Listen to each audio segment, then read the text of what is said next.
Thanks for watching. Don't forget to like, share and subscribe to Khizri Ways. बिस्मिल्लाहिर्रहमानिर्रहीम नहमदुहु व नुसल्ली अला रसूलिहिल करीम। आज कल लोगों की परेशानियों में से एक परेशानी जो अक्सर व बेशतर लोगों को लाहिक होती है वो ये है कि माली हिसाब से परेशानी, जिसकी वजह से इंसान को कर्ज़ा भी लेना पड़ जाता है। तो इंसान अगर कर्ज़ा ले तो हमेशा नीयत ये रखनी चाहिए कि जैसे ही अल्लाह ताला मुझे इस्तिताअत देगा, मेरे पास होंगे, मैं अदा कर दूँगा। मतलब है कि जो जिससे कर्ज़ा लिया जाए उसे जो ज़बान दी जाए उसको पूरा करना चाहिए। अक्सर व बेशतर आजकल ये चीज़ भी देखने में आती है कि इंसान किससे कर्ज़ा ले लेता है, किसी को बताता भी नहीं है, घर वालों को भी नहीं बताता, किसी को बताना भी गवारा नहीं करता।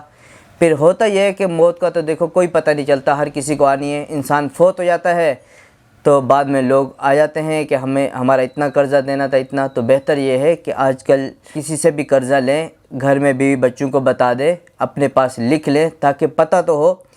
क्योंकि हदीस शरीफ में आता है जिस बंदे के ऊपर किसी का कर्ज़ा होता है तो वो उसकी वजह से जब तक उसका कर्ज़ा अदा नहीं हो जाता वो जन्नत में दाखिल होने से अटका रहता है, यानी जन्नत में दाखिल नहीं होता जब तक उसका कर्ज़ा अदा नहीं कर दिया जाता।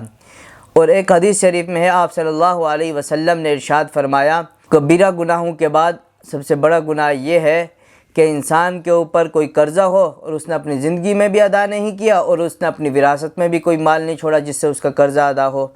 तो इसीलिए बेहतर ये है कि अगर किसी कहीं से आप कर्ज़ा ले लें तो लिखत पढ़त कर लें, कि यानी लिख ले उसको, एक दो गवाहों के सामने ये कर ले तो बेहतर है, ताकि अगर आप कल को दुनिया से चले भी जाएँ तो आपकी औलाद, आपके रिश्तेदार आपका कर्ज़ा उतार दें। बाकी ये कि अगर आप कर्ज़ा देने की नीयत भी रखते हैं और आपके पास वसाइल नहीं पैदा हो रहे तो कर्ज़ की अदायगी के लिए 2-3 वज़ाइफ हैं, वो बता देता हूँ।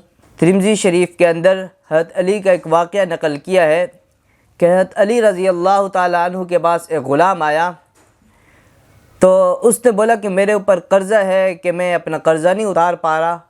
जिसका वो ग़ुलाम था, मुकातिबत यानी माल मुकातिबत उसने अदा करना था।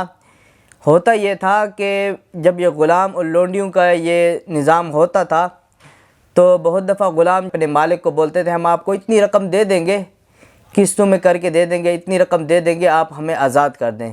तो मालिक ये करता था कि आज़ाद कर देता था और कहता था कि आप इतने अरसे में आपकी मालियत बनती है, जो आपकी रकम बनती है वो आप दे देना।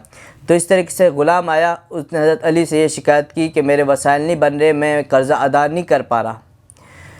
तो हज़रत अली रज़ी अल्लाह ताला अन्हु ने उसको इरशाद फरमाया कि मैं आपको वो दुआ ना सिखाऊं जो आप सल्लल्लाहु अलैहि वसल्लम ने हमें सिखाई है।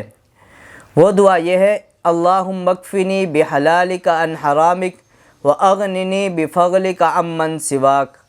ये दुआ पढ़नी चाहिए कर्ज़ की अदायगी के लिए। इंसान कोशिश करे हर नमाज के बाद एक मरतबा पढ़ ले, बेहतर है। अबू दाऊद शरीफ में एक रिवायत है कि हज़रत अबू सईद खुदरी रज़ी अल्लाह ताला अन्हु इरशाद फरमाते हैं कि आप सल्लल्लाहु अलैहि वसल्लम एक दिन मस्जिद में तशरीफ़ ले गए तो वहाँ पे देखा कि एक सहाबी बैठे हैं। तो उनसे आप सल्लल्लाहु अलैहि वसल्लम ने सवाल किया कि नमाज का टाइम भी नहीं है, आप इस टाइम में ऐसे क्या कर रहे हो यहाँ पर?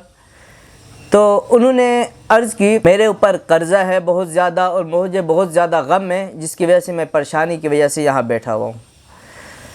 तो आप सल्लल्लाहु अलैहि वसल्लम ने उन्हें इरशाद फरमाया, क्या मैं आपको ऐसी दुआ ना सिखाऊं जिससे आपके गम भी ख़त्म हो जाएं और आपका कर्ज़ा भी उतर जाए? सहाबी ने अर्ज़ किया, ज़रूर सिखलाइए। तो आप सल्लल्लाहु अलैहि वसल्लम ने एक दुआ सिखलाई। वो दुआ ये थी, अल्लाहुम्मा इन्नी अऊज़ु बिका मिनल हम्मी वल हुज़्नी व अऊज़ु बिका मिनल अज्ज़ि वल कसली व अऊज़ु बिका मिनल जुबनी वल बुखली व अऊज़ु बिका मिन गलबति दैनी व कहरिर रिजाल।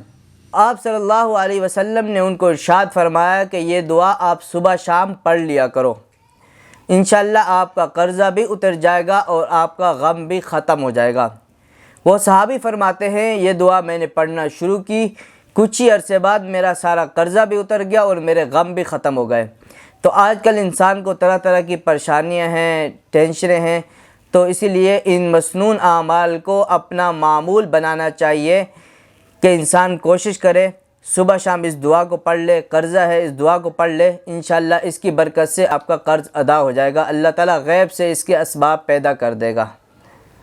باقی ہمیں اس چیز کی وہ کرنی چاہیے۔ دیکھیں صحابی کو جب پریشانی لاحق ہوئی تو وہ کہاں؟ مسجد میں نظر آیا آپ صلی اللہ علیہ وسلم کو، کیونکہ قرآن مجید میں اللہ تعالیٰ نے ارشاد فرمایا یا ایھا الذین آمنوا استعینوا بالصبر والصلاۃ، اللہ تعالیٰ سے مدد طلب کرو صبر کے ذریعے سے اور نماز کے ذریعے سے۔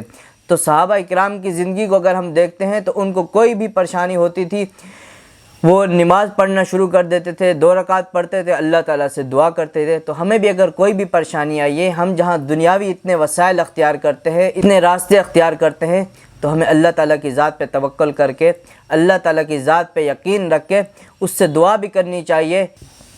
اس طریقے سے ایک اور وظیفہ ہے، صبح کی نماز پڑھنے کے بعد اسی جگہ بیٹھ کے سورۃ النصر پڑھنی ہے، اذا جاء نصر اللہ والفتح۔